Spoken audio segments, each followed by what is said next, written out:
हाँ जी, चलिए last class से आगे बढ़ते हैं। लास्ट क्लास में अपन कुछ बेसिक्स को पढ़ रहे थे। जीएसटी के कुछ बेसिक्स अपन ने पढ़ लिए थे। अपन ने जाना था टैक्स क्या होता है, ये लास्ट क्लास में अपन ने छोटा सा डिस्कशन कर लिया था इसके बारे में। ठीक है, इसके बाद में अपन ने कुछ और बेसिक बातें जानी थी कि आखिर टैक्स क्यों लगाया जाता है एंड ऑल। वो सारी बातें भी अपन ने यहाँ पर लास्ट क्लास के अंदर देखी थी। तो अब उसी से आगे बढ़ेंगे और आगे की कुछ बातों पर देखते हैं।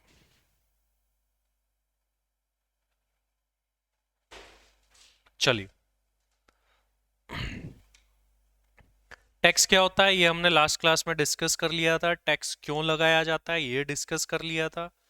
Direct tax and indirect tax के बीच का डिफरेंस भी हमने डिस्कस कर लिया था।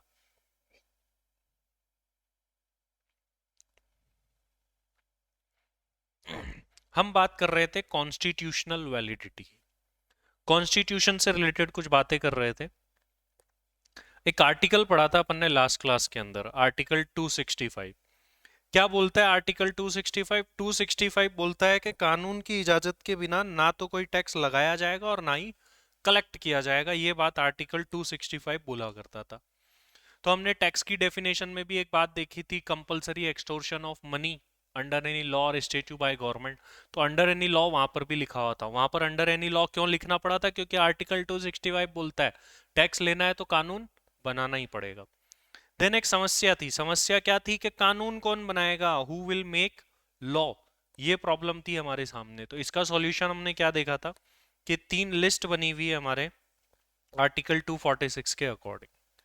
ठीक है, यूनियन लिस्ट में सेंट्रल गवर्नमेंट को पावर्स दे दी गई थी, स्टेट लिस्ट में स्टेट गवर्नमेंट को, और कॉन्करेंट लिस्ट में मिक्स्ड पावर दे दी गई थी। ठीक है, अब हुआ क्या कि आर्टिकल में, कॉन्स्टिट्यूशन में वैसे देखा जाए तो जीएसटी की पावर ही नहीं थी कहीं। जीएसटी की पावर नहीं थी कहीं। तो अब क्या करें भाई? अभी देखिए, जीएसटी की पावर कहां से मिलती है सर? यूनियन में है, स्टेट में है, या कॉन्करेंट लिस्ट में, किस में है? तो देखिए, जीएसटी की पावर कैसे दी गई है, बड़े ध्यान से समझिएगा। यहाँ से क्वेश्चन बनने के बहुत ज्यादा चांसेस होते हैं इस टॉपिक से। देखिए, जीएसटी का एक छोटा सा बेसिक इंट्रोडक्शन मैं आपको दे रहा हूं, बाद में ये चीज डिटेल में आएगी। अगर कोई चीज विद इन स्टेट सेल होती है, विद इन स्टेट की सेल है, या सप्लाई बोलते हैं, वैसे मैं सप्लाई ही लिख देता हूं।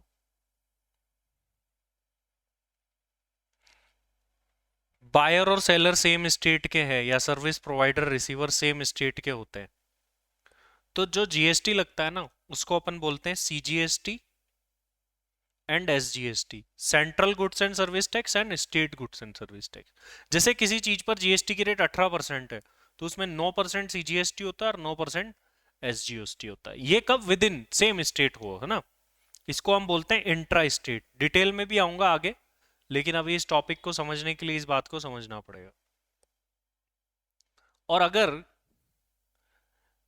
बायर और सेलर सेम स्टेट के नहीं है, सप्लाई की जा रही है आउटसाइड स्टेट, दो स्टेट्स के बीच में, मतलब मान लो मैं राजस्थान में बैठ करके गुजरात में कुछ सेल कर रहा हूँ, महाराष्ट्र में कुछ सेल कर रहा हूँ, तो फिर उस सिचुएशन में जो टैक्स लगता है ना, उसको बोलते हैं IGST, integrated goods and service tax. इसकी पूरी एक ही रेट होती है, 18%। मान लो 18 एग्जाम्पल है, ऐसे एक ही लगता है। आईजीएसटी में दो पार्ट नहीं होते, जबकि विद इन स्टेट वाला जो जीएसटी होता है उसके दो पार्ट होते हैं, सीजीएसटी, एसजीएसटी। ठीक है, और अगर दो स्टेट के बीच में हो रहा है तो आईजीएसटी लगता है, integrated goods and service tax.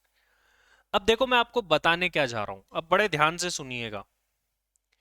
ये जो पावर है ये अलग जगह, सीजीएसटी एसजीएसटी वाले, और आईजीएसटी वाली पावर अलग जगह। देखो, कॉन्स्टिट्यूशन में आओ, क्या बोला गया यहां पर? कॉन्करेंट पावर टू लेवी, किसमें? आर्टिकल 246A(1) में। कॉन्करेंट पावर मतलब मिक्स्ड पावर दी गई, किस चीज की? जीएसटी लगाने की। किसको? पार्लियामेंट। पार्लियामेंट से मतलब सेंट्रल गवर्नमेंट एंड स्टेट को। तो आप ये देखो, ये वाला जो टैक्स लगता है ना, ये CGST SGST with in state वाला, जिसमें सेंट्रल का भी पार्ट होता है और स्टेट का भी पार्ट होता है, इसकी पावर कहां से मिली हुई है? आर्टिकल 246A(1) से। और ये जो आईजीएसटी है, इंटर स्टेट सप्लाई वाला, इसकी पावर कहां मिली हुई है 246A2 में। ये देखो किसके पास है, एक्सक्लूसिव पावर ऑफ पार्लियामेंट, मतलब आईजीएसटी का पैसा पूरा का पूरा कौन लेगी, सेंट्रल गवर्नमेंट लेगी। अभी मैं थोड़ा आगे आऊंगा तो आपको पहले क्या होता था वो भी बताऊंगा। तो आप देखो यहां पर ये दो दो पावर क्यों बताई गई है जीएसटी के लिए। तो जो सेंट्रल और स्टेट वाला जीएसटी होता है, विद इन स्टेट वाली सप्लाई होती है, तो उसकी पावर कहां दी गई है 246A1 में। और जो आउटसाइड स्टेट इंटर स्टेट की है सप्लाई, उसकी पावर कहां दी गई है 246A2 में। ये ध्यान रखना बहुत इंपॉर्टेंट है, एमसीक्यू में पूछे जा सकता है। ये एमसीक्यू के अंदर पूछा जा सकता है, इस चीज का आप ध्यान रखेंगे। 246A1 और 246A2 MCQ point of view से इंपॉर्टेंट है, पूछा जा सकता है। कि आपसे ऐसे पूछे अगर कॉन्करेंट पावर पार्लियामेंट स्टेट की तो 246A1 में है, और ओनली एक्सक्लूसिव पावर वो आईजीएसटी वाली पावर, सेंट्रल वाली पावर, पार्लियामेंट वाली पावर 246A2 में है। चलिए, तो ये सारी बातें अपन ने जान ली। अभी तक की बातें अगर आप देखेंगे तो हमने टैक्स के बारे में जानी थी मेनली। जो भी बातें थी अभी किसके बारे में थी, टैक्स के बारे में थी। Direct tax, indirect tax, tax की कॉमन बातें, यहां तक भी टैक्स की कॉमन बातें ही चल रही थी। अब यहां से स्पेसिफिकली हम देखो किसको डिस्कस करना शुरू कर चुके हैं, जीएसटी को। यहां से हमारी जर्नी जीएसटी की तरफ बढ़ चुकी है। तो अब अपन देखेंगे कि आखिर जीएसटी क्या होता है, कौन कौन से पुराने टैक्सेस थे जिनको खत्म करके जीएसटी में ला करके मर्ज किया गया, सबस्यूम किया गया, वो भी देखेंगे साथ। आइए, तो अब अपन जर्नी शुरू कर रहे हैं स्पेसिफिकली जीएसटी के बारे में। एक एक पॉइंट बड़े आराम आराम से ध्यान से समझना है। ये जो इंट्रोडक्शन के पॉइंट है, इन्हीं से आपको क्लियर होगा जीएसटी के बारे में। हम क्या पढ़ने वाले हैं, देखो यहां पर जीएसटी क्या है आखिर, क्या बोला गया। Goods and service tax means a tax on supply of goods और सर्विस और both, except taxes on supply of alcoholic liquor for home human consumption. देखो मतलब क्या है, एक एक पॉइंट पर मैं आपसे बात करूंगा आराम आराम से। पहले पॉइंट पर बात करता हूं, ठीक है। पहला पॉइंट क्या है, ध्यान से समझना। जीएसटी जो है, गुड्स एंड सर्विस टैक्स, किस पर लगता है, गुड्स की सप्लाई पर भी लगता है और सर्विसेज के ऊपर भी लगता है। लेकिन एक बात और बोली गई, किस चीज पर नहीं लगता है, ये आगे भी आएगी हालांकि बात, किस चीज पर नहीं लगता है, except alcoholic liquor for human consumption.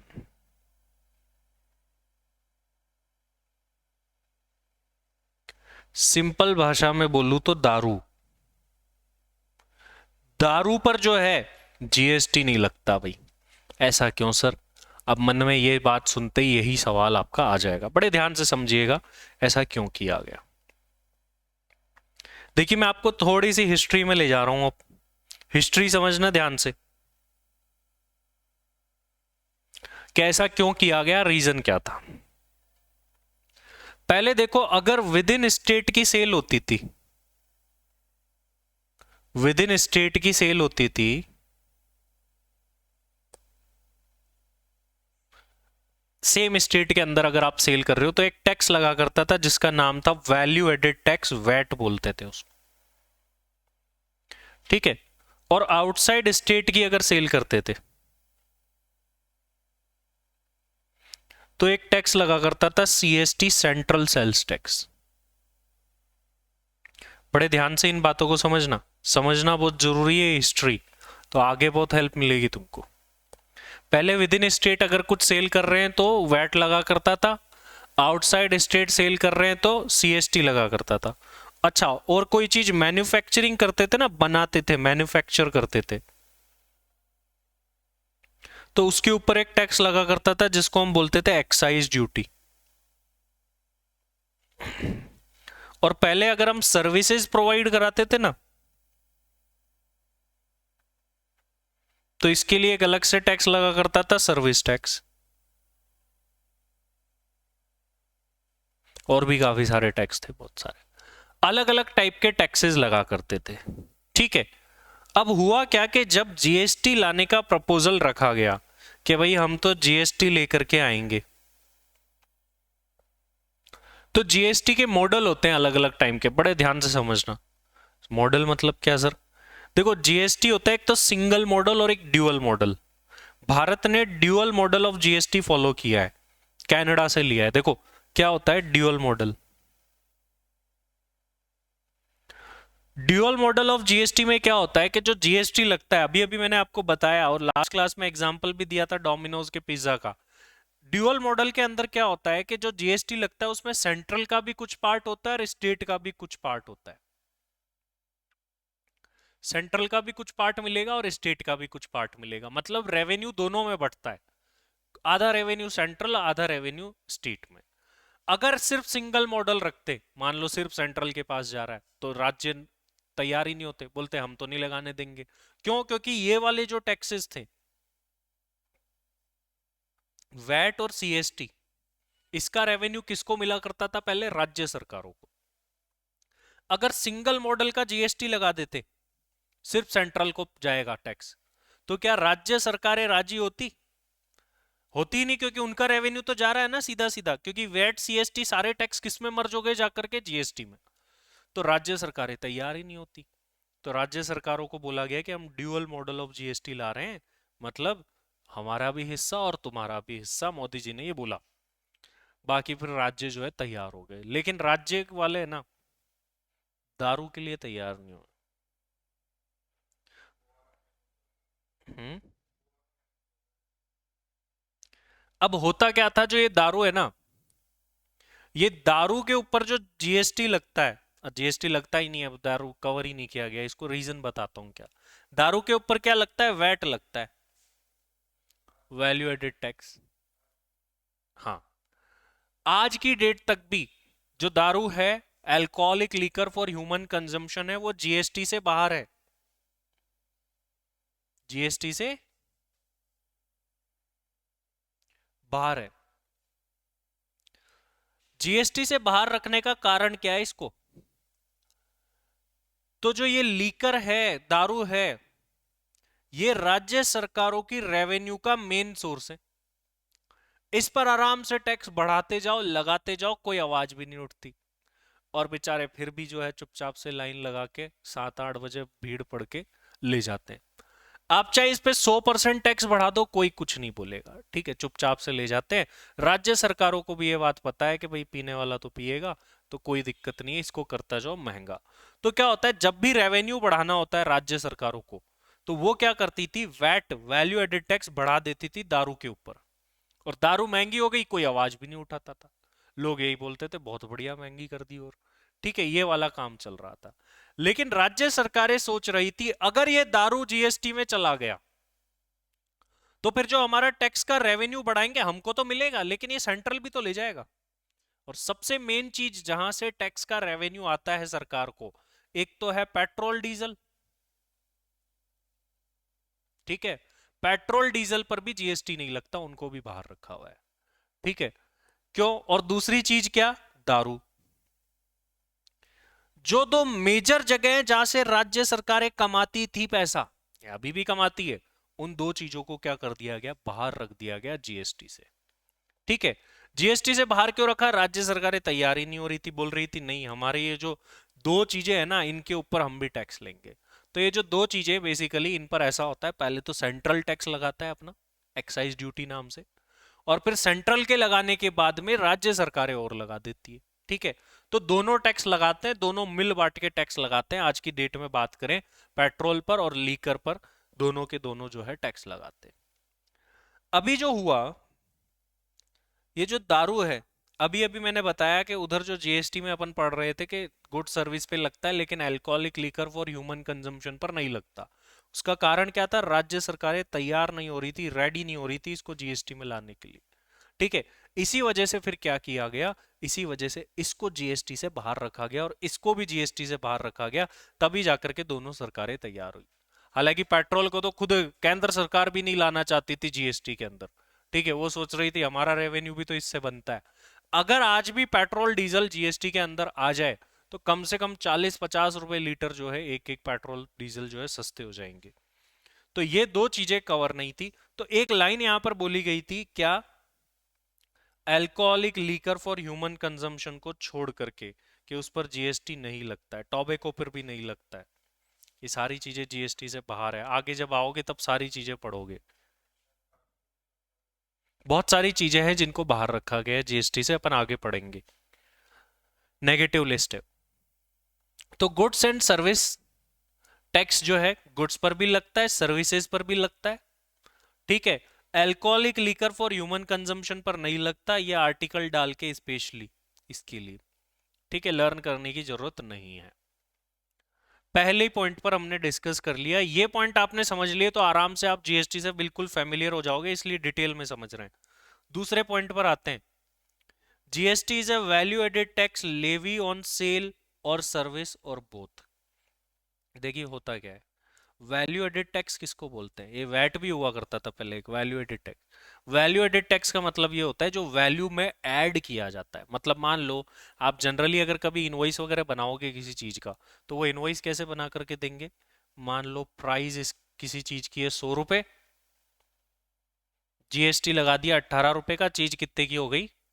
118 की। वैल्यू में ऐड हो जाता है एक तरीके से जीएसटी। प्राइस में ऐड करके जो फिर आता है, फिर आपसे ये प्राइस ले ली जाती है। जनरली जो है बहुत सारी जगह पर डायरेक्टली आपसे जो प्राइस ली जाती है उसमें जीएसटी जुड़ा हुआ होता है। और ऐसा भी होता है कई जगह जीएसटी नहीं लगता है। जो छोटे बिजनेसमैन है, आगे अपन पढ़ेंगे, 20 लाख 40 लाख से कम टर्नओवर वाले, उन पर नहीं भी लगता है, जो आगे आप रजिस्ट्रेशन वाले टॉपिक में वहां पर पढ़ोगे। गुड्स पे भी लगता है, सर्विसेज पे भी लगता है। बेसिक सा पॉइंट था, ज्यादा इसमें कुछ था नहीं। इसको बड़े ध्यान से समझना भाई। GST is a destination based consumption tax. बहुत अच्छा पॉइंट है, बड़े ध्यान से समझना, आपको काफी सारे प्रैक्टिकल पॉइंट्स क्लियर होंगे। अभी देखो एक एग्जांपल लेते हैं। कोई प्रोडक्ट है जिसका सेलर जो है ना वो राजस्थान में है, और उसका बायर जो है ना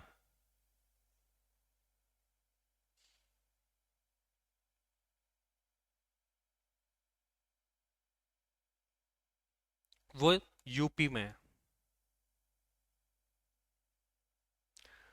राजस्थान के सेलर ने यूपी के बायर को कोई चीज सेल करी, let's say mobile phone sale करा। मोबाइल फोन राजस्थान के सेलर ने बायर को सेल कर दिया। ठीक है। अब एक बात मुझे बताओ भाई, जो रेवेन्यू है जीएसटी का, जो जीएसटी का रेवेन्यू है, टैक्स आएगा, कौन सी राज्य सरकार को मिलेगा? राजस्थान सरकार को या यूपी सरकार को? कौन सी वाली सरकार को मिलेगा जो जीएसटी का रेवेन्यू में हिस्सा होगा? सेंट्रल का हिस्सा तो होगा ही होगा हमेशा। ठीक है, आईजीएसटी वगैरह लगी। राज्य सरकार को कौन सी को जाएगा? राज्य सरकार को भी एक हिस्सा जाता है, हम आगे पढ़ेंगे। क्या राजस्थान गवर्नमेंट को जाएगा या यूपी गवर्नमेंट को? And the answer is UP government. UP government को जाएगा। पहले उल्टा हुआ करता था। पहले जहां पर मैन्युफैक्चरिंग है, जहां पर सेलर है, वहां से लिया जाता था टैक्स। अब क्या बोला गया? Destination based. आपके गुड्स का कंजम्पशन कहां हो रहा है, आपके गुड्स का डेस्टिनेशन क्या है, अल्टीमेटली वो जा कहां रहा है, उस राज्य सरकार को रेवेन्यू दिया जाता है।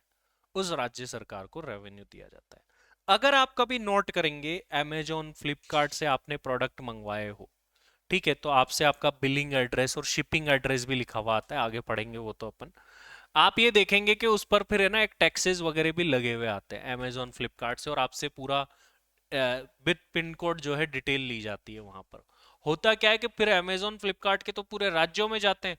तो जहां जहां कस्टमर बैठा है ना, जैसे मान लो अमेजोन का सेलर तो बैठा है दिल्ली के अंदर, हम बैठे हैं जयपुर के अंदर, तो उस सेल का जो रेवेन्यू बनता है, टैक्स का जो रेवेन्यू बनता है उस सेल के अंदर, वो राजस्थान सरकार को मिलेगा।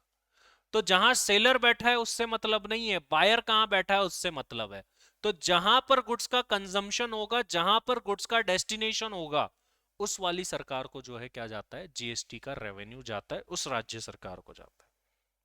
इसी वजह से देखो एक पॉइंट यहां पर बोला गया है क्या, GST is a destination based consumption tax. ठीक है, डेस्टिनेशन बेस्ड टैक्स भी बोल सकते हो आप इसको, या कंजम्पशन बेस्ड टैक्स भी बोल सकते हो। ठीक है, दोनों में से एक ही बोलो तो भी ठीक है, कोई दिक्कत नहीं है, जहां पर अल्टीमेटली आपका बोल सकते हैं डेस्टिनेशन है। नेक्स्ट क्या बोलता है, GST offers comprehensive and continuous chain of tax credit. इसका मतलब क्या है, ध्यान से समझना। इसको तो आगे आप इनपुट टैक्स क्रेडिट नामक एक टॉपिक आएगा वहां पढ़ोगे, लेकिन फिर भी इसको समझते हैं। मैंने आपको एक एग्जांपल बताया था ये पेन का, ठीक है, अपन ने जनरल एग्जांपल लिया था एक, अब मैं आपको इसी को एग्जांपल को वापस से भी बताऊंगा। ठीक है, अभी आप देखोगे कि कोई पेन है जो कि कुछ इस प्रोसेस से होकर के गुजर रहा है। ठीक है, मैन्युफैक्चरर ने 10 रुपए का बनाया, 2 रुपए का टैक्स लगाया, 12 का हो गया। इसको 12 की कॉस्ट पड़ी, उस पर प्रॉफिट जोड़ा, फिर जीएसटी लगाया, 20 का हो गया। फिर रिटेलर को 20 का पड़ा, 5 का प्रॉफिट जोड़ा, जीएसटी लगाया, 30 का हो गया। कस्टमर को कितने में दे दिया, 30 का। ठीक है, अब मैं ये जो सिस्टम है ना, ये ओल्ड सिस्टम है।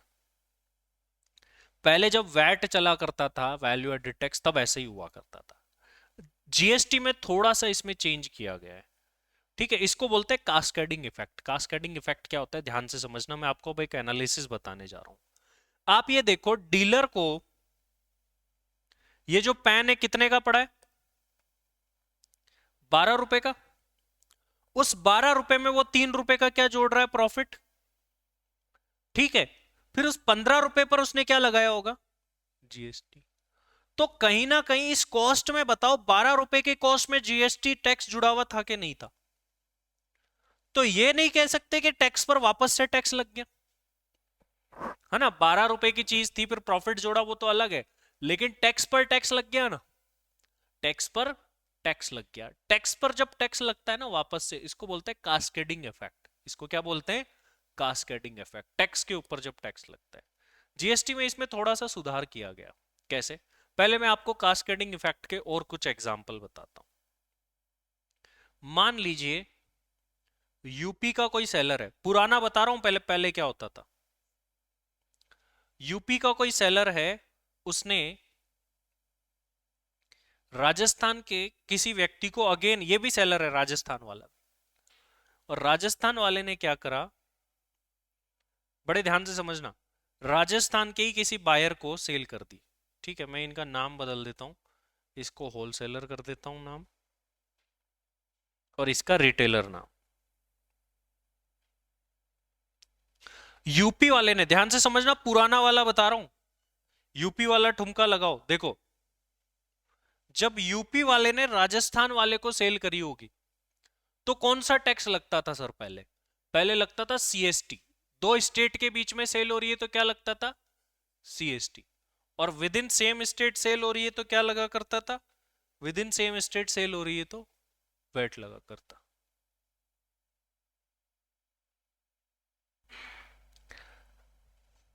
तो देखो पहले क्या हुआ करता था, जब यूपी से राजस्थान की सेल हुई, दो अलग अलग स्टेट है, तो कौन सा टैक्स लगा था, सीएसटी, सेंट्रल सेल्स टैक्स बोलते थे इसको।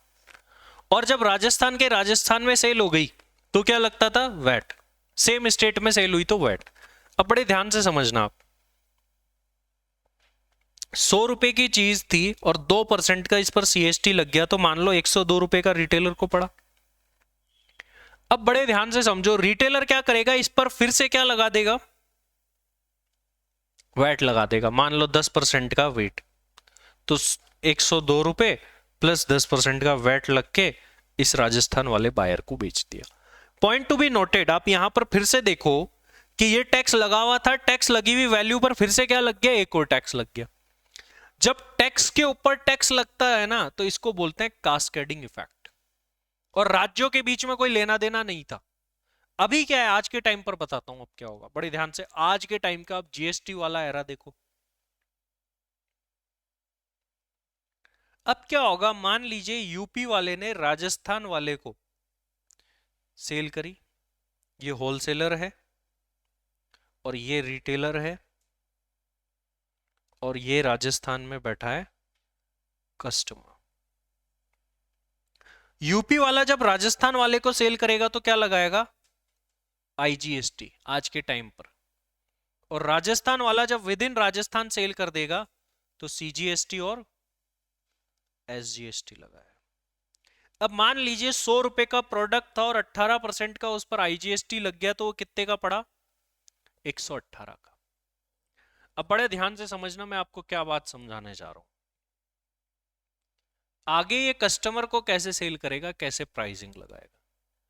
देखिए होता क्या है कि ये जो 18 रुपए का टैक्स बना है ना, 18 रुपए का टैक्स भरा है, इस 18 रुपए का राजस्थान वाले सेलर को क्रेडिट मिल जाता है। एक तरीके से क्रेडिट मिल जाता है, मतलब क्या है, ध्यान से समझना। ये तो क्या हो गया, जो राजस्थान वाले ने परचेज पे टैक्स भरा। हो सकता है उसने कोई सेल वगैरह भी करी होगी, सेल पर उसका 20 रुपए का टैक्स बन रहा होगा, ठीक है, कोई सेल्स, अदर सेल्स पड़ी। तो जीएसटी का कंसेप्ट क्या बोलता है भाई, कि जो तुम्हारी सेल पर टैक्स बन रहा है उसमें से तुमने जो परचेज पर टैक्स दे रखा है उसको लेस कर दो। तो इस राजस्थान वाले सेलर को अल्टीमेटली कितने रुपए जमा कराने सरकार को? सिर्फ 2 रुपए। सर ये 18 रुपए कैसे कम हो गए? देखो, जो परचेज पर टैक्स भरते हैं ना, उसका क्या मिल जाता है? क्रेडिट मिल जाता है। इसको बोलते हैं इनपुट टैक्स क्रेडिट। आगे पूरा चैप्टर है, सबसे बड़ा चैप्टर इस टॉपिक का है। इसको बोलते हैं अपन इनपुट टैक्स क्रेडिट। तो जो आपकी सेल्स पर टैक्स बन रहा होता है उसमें से लेस हो जाता है परचेज पर बनने वाला टैक्स। आप जब परचेज करके लाए होंगे तो कुछ टैक्स भरा भी तो होगा। ये ओनली किन के लिए? बिजनेसमैन लोगों के लिए, अल्टीमेट कंज्यूमर के लिए नहीं। मान लो मेरा बिजनेस है, मैं कोई चीज खरीद के लाया, उस पर 18 रुपए का टैक्स भरा। अब मैंने कोई चीज बेची, तब मेरे को 20 रुपए का टैक्स भरने की जिम्मेदारी भी बनी। जब खरीदता हूं तब तो मैं भरता हूं टैक्स अगले को, और जब बेचता हूं तो मैं कस्टमर से ले लेता हूं। मैंने 20 रुपए का टैक्स कस्टमर से लिया है, तो मेरी जिम्मेदारी है सरकार को 20 रुपए जमा कराने। लेकिन इस 20 रुपए में से मैं उतने रुपए लेस कर दूंगा जो मैंने परचेज करते टाइम भर दिए हैं ऑलरेडी किसी दूसरे को। तो मुझे अल्टीमेटली कितना? 20 रुपए सेल्स पर बन रहा है, और ये 18 रुपए मैंने परचेज पर दिया हुआ टैक्स है।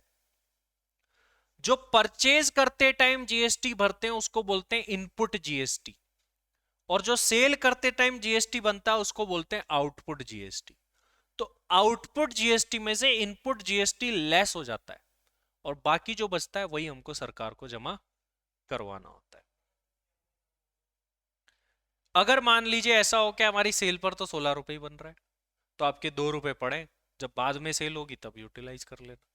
और फिर भी है तो आप इस पैसे का रिफंड भी ले सकते हैं अगर नहीं बन रहा हो। अब इससे एक बात देखो, जीएसटी से हुआ क्या?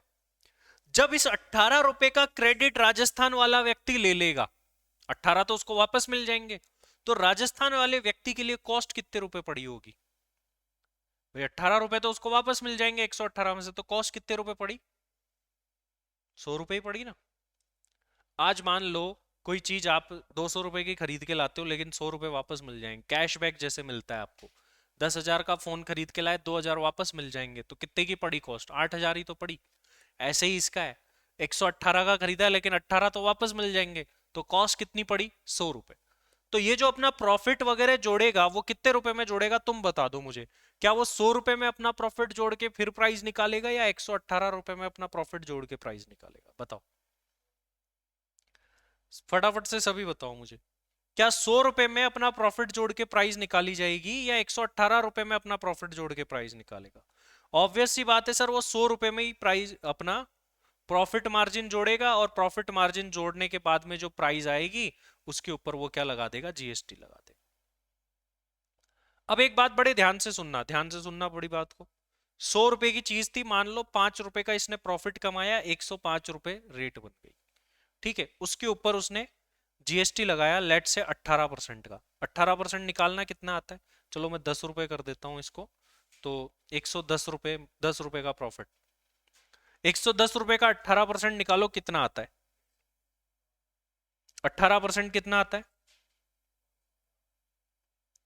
19.8। और इसकी प्राइस क्या हो जाएगी? 10.8 ही आता है ओनली, 19.8। तो 119.8। बड़े ध्यान से इस चीज को समझना, ये समझ लिया तो आपने जीएसटी की बहुत बड़ी चीज समझ ली। अब आप एक बात सोचना, 100 रुपए की चीज थी, 10 रुपए का प्रॉफिट जोड़ा, अगले ने 110 रुपए, जीएसटी कितना लगाया, 19 रुपए 80 पैसे। अगर इसकी जगह आप हो, राजस्थान वाले की जगह, तो आपके साथ क्या होगा मैं बताता हूं। आपको सेल के ऊपर जीएसटी कितना बन रहा है, 19 रुपए 80 पैसे। ये आपकी जमा कराना आपकी जिम्मेदारी है, लेकिन आपको क्रेडिट मिल जाएगा। जो आपने परचेज के टाइम जीएसटी भरा होगा, उसका कितना भरा था इसने, 18 रुपए। तो लाइबिलिटी कितनी बनी भरने की, ओनली 1 रुपए 80 पैसे ही इसको जमा कराने पड़े। ठीक है, अब मुझे एक बात बताना बस, क्या ड्यू टू जीएसटी, ठीक है इसका नाम रख देते हैं रामू, ये राजस्थान वाला जो है इसका नाम है रामू, क्या जीएसटी की वजह से रामू की कॉस्ट बढ़ी क्या, बताओ सोच के, यस और नो। क्या ड्यू टू जीएसटी रामू की कॉस्ट बढ़ी क्या, जैसे पहले बढ़ा करती थी। पहले तो क्या था, 100 की चीज है, 2 रुपए जुड़ गए, 102 रुपया हो गया, 102 रुपए पे ही आगे लगेगा। क्यों, क्योंकि इसकी कॉस्ट इतनी पड़ती थी, इसको कोई क्रेडिट नहीं मिलता था पहले उस वाली चीज का। आंसर इज नो, जीएसटी की वजह से कोई कॉस्ट नहीं बढ़ी। कैसे नहीं बढ़ी सर, 118 की वो चीज लाया, लेकिन 18 रुपए का जीएसटी तो उसको क्या मिल जाएगा, वापस ही मिल जाएगा। जब वो 18 रुपए का जीएसटी वापस मिल जाएगा, तो ड्यू टू जीएसटी हमारी कोई कॉस्ट नहीं बढ़ी। एक और सवाल पूछना चाह रहा हूं, क्या टैक्स पर टैक्स लगा क्या, क्या टैक्स के ऊपर टैक्स लगा क्या, मुझे बताओ। इसने क्या करा, 100 रुपए की कॉस्ट ली, देखो 100 रुपए की कॉस्ट में ही अपना प्रॉफिट जोड़ा और फिर उस पर जीएसटी लगाया, तो टैक्स पर भी टैक्स नहीं लगा जो कि पहले लगा करता था। सर पहले क्यों लगता था, पहले क्रेडिट ही नहीं मिलता था। क्यों नहीं मिलता था मैं बताता हूं, ये सीएसटी लगाती थी सेंट्रल गवर्नमेंट, वैट लगाती थी स्टेट गवर्नमेंट, और ये दोनों अलग अलग टाइप के टैक्स है, तो दोनों का क्रेडिट कैसे मिल जाएगा। अब क्या होता है, इंटर स्टेट परचेज करो या विद इन स्टेट परचेज करो, लगता तो क्या है, जीएसटी लगता है। तो जो जीएसटी लगता है, चाहे इंटर स्टेट हो इंट्रा स्टेट हो, सबका आपस में क्या मिल जाता है, क्रेडिट मिल जाता है एक तरीके से। तो ये एक जीएसटी का और फायदा हुआ कि टैक्स पर टैक्स नहीं लगता। टैक्स पर टैक्स क्यों नहीं लगता, क्योंकि इनपुट टैक्स क्रेडिट मिल जाता है। जो भी टैक्स हमने परचेज पर भरा हुआ होता है, उस टैक्स का हम क्या ले लेते हैं, क्रेडिट ले लेते हैं, जो भी हमारी आउटपुट लायबिलिटी बन रही होती है उसके साथ। तो जब टैक्स पर टैक्स नहीं लगता, तो अपन इसको बोलते हैं कास्केडिंग इफेक्ट का रिमूव होना। कास्केडिंग इफेक्ट रिमूव हो गया ना। कास्केडिंग इफेक्ट किसको बोलते हैं, जब टैक्स के ऊपर टैक्स लगता है उसको कास्केडिंग इफेक्ट बोलते हैं। और जीएसटी की वजह से आपने सुना होगा कि कई चीजें सस्ती हो जाएगी, ये भी बात आपको सुनने में मिलती थी, गुड्स और सर्विसेज सस्ती हो जाएगी। क्यों सस्ती हो जाएगी, उसका कारण क्या था, पॉइंट क्या था। पॉइंट ये है कि जीएसटी में कास्केडिंग इफेक्ट नहीं आता, टैक्स पर टैक्स नहीं लगता। दूसरा, ये कॉस्ट को भी नहीं बढ़ाता। कॉस्ट को कैसे नहीं बढ़ा रहा, क्योंकि जो पिछला जीएसटी है परचेज वाला, उसकी क्या मिल जाती है, क्रेडिट मिल जाती है। ये रीजन है। तो अभी देखो अपन अपने नोट्स में चलते हैं और एक दो पॉइंट को मैं वापस से रीड करता हूं। क्या बोले गए थे देखिए,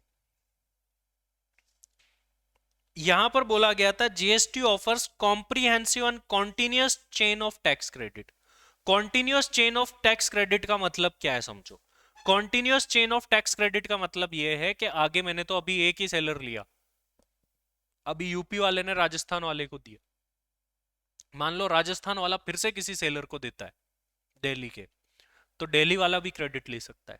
फिर दिल्ली वाला आगे हरियाणा वाले को देता है, तो दिल्ली वाला भी। मतलब जब तक बिजनेस टू बिजनेस ट्रांजैक्शन चलते रहेंगे, तो आपस में जो भी जीएसटी लगता है दो बिजनेस के बीच में, उसका क्या मिल जाता है, उसे क्रेडिट मिल जाता है। जैसे मान लो यूपी वाले ने अभी राजस्थान वाले को सेल करा, तो जीएसटी किसने भरा होगा, राजस्थान वाले ने भरा होगा। किसको, यूपी वाले को। यूपी वाले ने बोला होगा देख तेरी 100 रुपए की चीज और 18 रुपए का जीएसटी, तू मुझे कितने रुपए दे, 118 रुपए दे। ठीक है, राजस्थान वाले ने यूपी वाले सेलर को कितने रुपए दे दिए होंगे, 118। ठीक है, बात खत्म। अब राजस्थान वाले ने आगे क्या करा, दिल्ली वाले को सेल करा। दिल्ली वाला भी सेलर है, लेट से कंज्यूमर नहीं है अल्टीमेट। ठीक है, ये भी सेलर है। तो राजस्थान वाले ने मान लो अपनी प्राइस वगैरह 120 रुपए रखी, उस पर जीएसटी 20 रुपए बना। ठीक है, तो राजस्थान वाला तो क्या करेगा, जीएसटी कितना जमा कराएगा सरकार को, 20 रुपए टोटल बन रहा है, लेकिन परचेज पे 18 रुपए भर चुका है ये, तो राजस्थान वाला सरकार को कितने रुपए जमा कराएगा? ओनली 2 रुपए ही जमा कराएगा। क्यों? क्योंकि 20 रुपए इसकी सेल्स पर जीएसटी बन रहा है, लेकिन 18 रुपए जो आप परचेज पर देकर आ चुके हो उसका क्या मिल जाता है? क्रेडिट।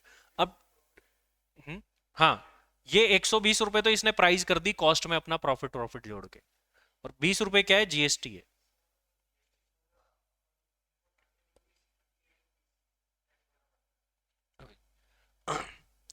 इसके बाद आगे दिल्ली वाले को गया। दिल्ली वाले को मान लीजिए, दिल्ली वाले ने अपना सब कुछ करके जो प्राइस रखी वो रखी 150 रुपए, और फिर उस पर उसने जीएसटी लगाया 30 रुपए का।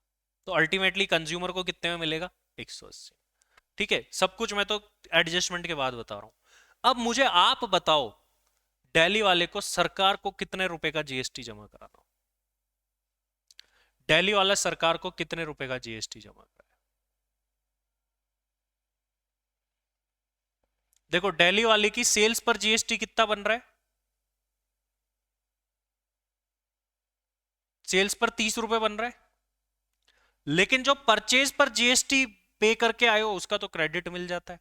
परचेज पर जीएसटी कितना पे करा था इसने? 20 रुपए का राजस्थान वाले को। तो इसको कितना जमा कराना है? ओनली 10 रुपए ही कराना है। ठीक है, अब देखो आपको मन में यह सवाल आएगा कि सर किसको कितना टैक्स जमा कराना है? यूपी वाले ने तो खुद नहीं बनाया, यहां से तो ओरिजिन हुआ है प्रोडक्ट का। तो यूपी वाले ने कितने रुपए का जीएसटी कलेक्ट किया अगले से? 18 रुपए। ये 18 रुपए सरकार को जमा कराएगा यूपी वाला। राजस्थान वाला कितना जमा कराएगा? बनता था 20, लेकिन 18 का क्रेडिट लेके सरकार को कितना जमा कराएगा? ओनली 2 रुपए। ये गवर्नमेंट को 2 रुपए जमा कराएगा, ये गवर्नमेंट को 18 रुपए जमा कराएगा, और ये गवर्नमेंट को कितने रुपए जमा कराएगा? 10 रुपए। अब मैं तुम्हें एक चीज और बताता हूं। अल्टीमेटली जब ये मान लो इसके दिल्ली वाले ने कंज्यूमर को सेल कराया, खत्म हो गया, इसके बाद कंज्यूमर आगे कुछ भी किसी को नहीं करेगा, कंज्यूम कर ले। अल्टीमेटली एंड में दिल्ली वाले ने कितने रुपए का जीएसटी लगाया है? 30 रुपए का। तो सरकार क्या चाहती है कि हमारी जेब में 30 रुपए आ जाने चाहिए। आप देखो आए कि नहीं आए। यूपी वाले ने कितने रुपए जमा कराए? राजस्थान वाले ने कितने रुपए जमा कराए? दिल्ली वाले ने कितने रुपए जमा कराए? कितने रुपए पहुंच गए सरकार की जेब में? ये 30 रुपए का सारा बर्डन किस पर गया? मुझे ये बताओ। सारा का सारा 30 रुपए का बर्डन किस पर जाएगा? जो कस्टमर ये 180 रुपए में चीज खरीद के ले जाएगा उसी पर तो जाएगा। और कल मैंने आपको एक चीज और बताई थी, एक डिफरेंस क्या बताया था सर? अपन ने एक चीज पढ़ी थी कि सारा का सारा इनडायरेक्ट टैक्स का बर्डन किस पर जाता है? कस्टमर पर जाता है। कस्टमर के नाम में ही क्या है? कष्ट से मर। तो इस तरीके से जो है ये फ्लो काम करता है। हाँ, यहां पर टैक्स ऑन टैक्स नहीं लगता क्रेडिट आने की वजह से। आप देखो, इसका 18 रुपए का क्रेडिट ले लिया इसने, तो इसकी कॉस्ट बढ़ी नहीं इस 18 से। इसको 20 रुपए का क्रेडिट मिल गया, तो टैक्स की वजह से क्या इसकी कॉस्ट बढ़ी? क्या इसकी भी कॉस्ट नहीं बढ़ी। तो आगे से आगे सेलर्स को क्या मिल जाता है? क्रेडिट मिल जाता है, जो जीएसटी उन्होंने पे करा है। तो जब कोई चीज आपको वापस मिल रही है, किसी चीज का क्रेडिट मिल रहा है, तो वो चीज आपकी कॉस्ट नहीं बढ़ाती है। तो अब देखो इसमें जीएसटी लगता कैसे होगा फिर। अपन है ना, अब 3 स्टेट का समझते हैं, यूपी, दिल्ली और राजस्थान। और राजस्थान में बैठा है कंज्यूमर, राजस्थान में फिर इसने कंज्यूमर को सेल कराया। जीएसटी की रेट 18% लेते हैं सारे केसेस में, सब 18% की रेट से जीएसटी लगाए। यूपी वाले ने प्रोडक्ट को प्रोड्यूस करा 90 रुपए में, प्रॉफिट जोड़ा 10 रुपए, तो प्राइस एक तरीके से यूपी वाले के अकॉर्डिंग कितनी है? 100 रुपए। अब इस पर वो क्या लगाएगा? जीएसटी। कितना लगाएगा? 18%। 18% रेट रख रखी है अपने इस प्रोडक्ट पर, तो 18% का जीएसटी लग जाएगा। तो यूपी वाला ये प्रोडक्ट 118 रुपए में देगा किसको? दिल्ली वाले को। ठीक है, तो अब आप दिल्ली वाले के लिए कॉस्ट कितनी मानते हो? क्या 118 रुपए कॉस्ट है? Answer is no. क्यों नहीं है? ये 18 रुपए उसकी कॉस्ट नहीं है दिल्ली वाले की। क्यों नहीं है? क्योंकि दिल्ली वाला बाद में इसका क्या ले लेगा? क्रेडिट। देखो कैसे, दिल्ली वाले ने मान लो अपनी कॉस्ट रखी, GST is not your cost, GST अभी कॉस्ट में नहीं लेना, तो इसके लिए कॉस्ट कितनी पड़ी है? 100 रुपए।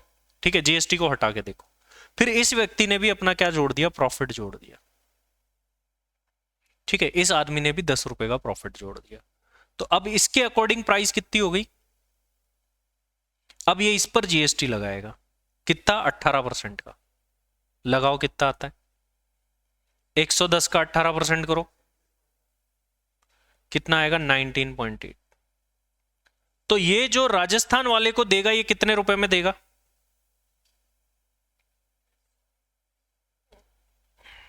ठीक है, राजस्थान वाले के लिए प्रोडक्ट की कॉस्ट कितनी है, 110 रुपए। GST is not your cost, ध्यान रखना हमेशा। राजस्थान वाले ने फिर अपना प्रॉफिट जोड़ा इस पे 10 रुपए, तो प्राइस कितनी पड़ गई, 120 पर जीएसटी लगा दो 18% का, 21.6, कितना हो गया, कस्टमर को कितने में मिलेगा, 141 रुपए 6 पैसे में, 60 पैसे। अब मैं बताता हूं जीएसटी किसको कितना जमा कराना है। यूपी वाले को जीएसटी कितना डिपॉजिट कराना होगा, जितना उसने लिया है।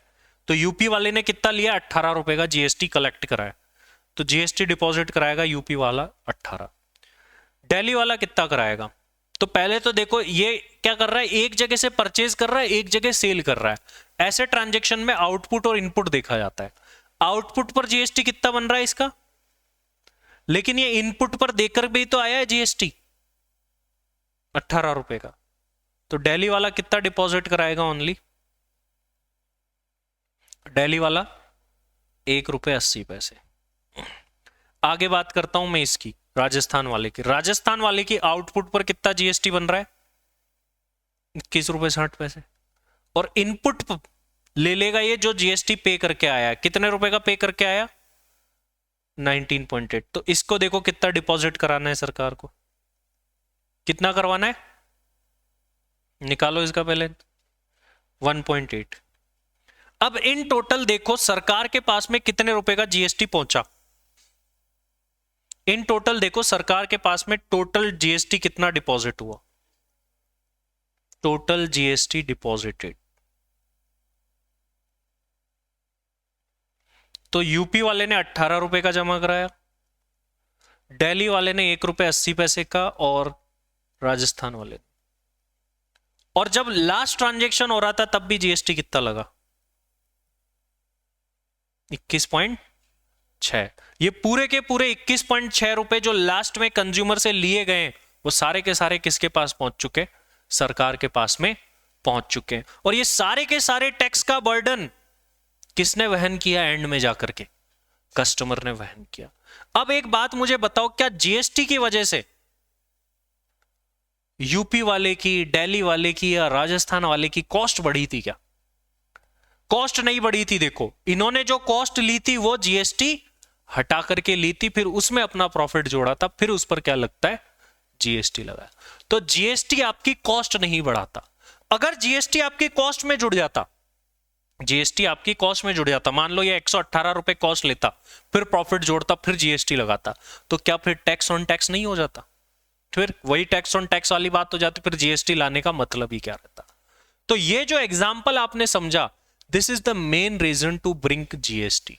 पहले क्या हुआ करता था, पहले ये जो अपनी कॉस्ट है ना, ये 100 रुपए नहीं लेता था, ये कितने रुपए लेता था, 118 लेता था। क्यों, क्योंकि क्रेडिट नहीं मिलता था, इस वजह से ज्यादा लेता था। ज्यादा लेने की वजह से ज्यादा वैल्यू पर क्या लगाता था, ये अपना प्रॉफिट, फिर उसके ऊपर वापस से टैक्स लग जाता था। इसी को अपन बोला करते थे कास्केडिंग इफेक्ट। ये तो आगे जाकर के पूरा चैप्टर आने वाला है, ये तो ओनली एक एग्जांपल है कि जीएसटी होता क्या है।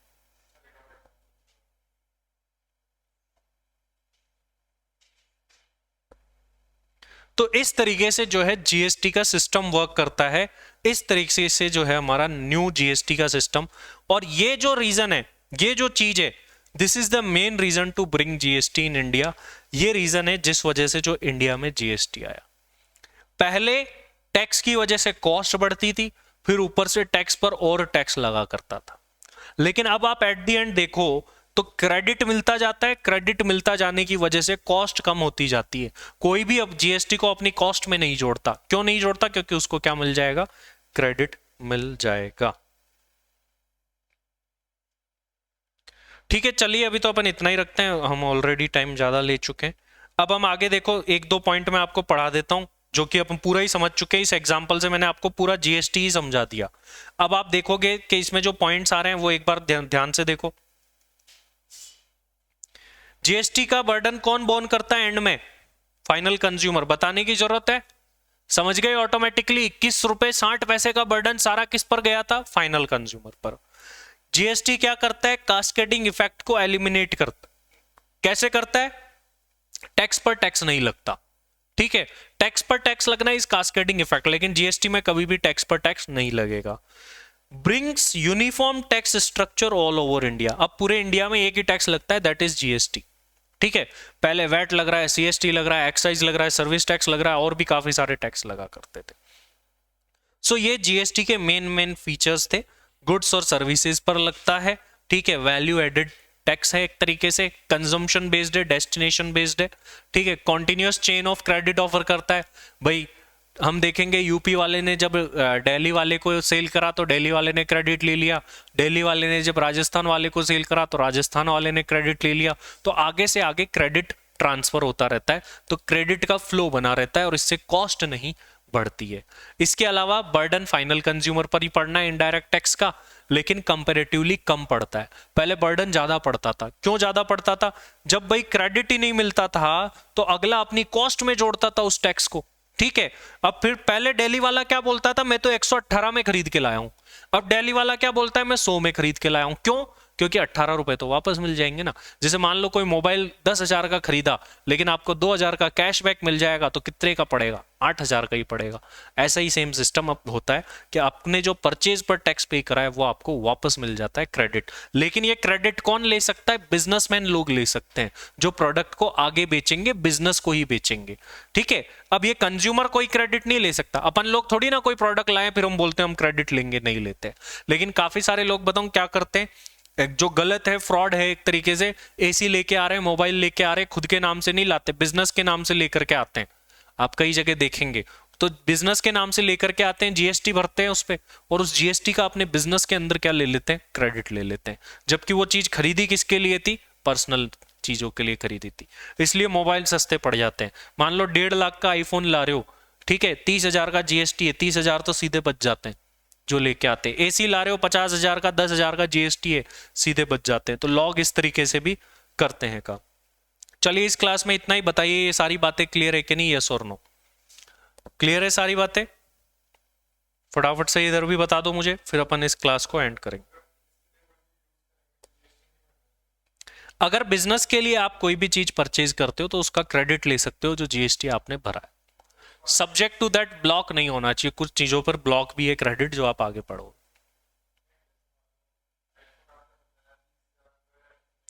अगर मैं मेरे बिजनेस के लिए आईफोन ले रहा हूं, ठीक है, तो आईफोन मैंने लिया 1.5 लाख का, 30,000 का मेरा जीएसटी लगा, उस जीएसटी का मैं क्रेडिट ले लूंगा, मेरी सेल्स वगैरह कुछ करूंगा। मान लो 50,000 का जीएसटी भरना बन रहा है मेरा, ठीक है, मैंने लोगों से कलेक्ट किया होगा, कस्टमर से बेच बेच के, तो मेरा 50,000 का जीएसटी बन रहा है, उसमें से मैं 30,000 का जो आईफोन पे भर के आया हूं ना, उससे क्रेडिट ले लूंगा और सरकार को कितना दूंगा? 20,000 ही। तो मेरे 30 सीधे सीधे बच गए मेरे पास।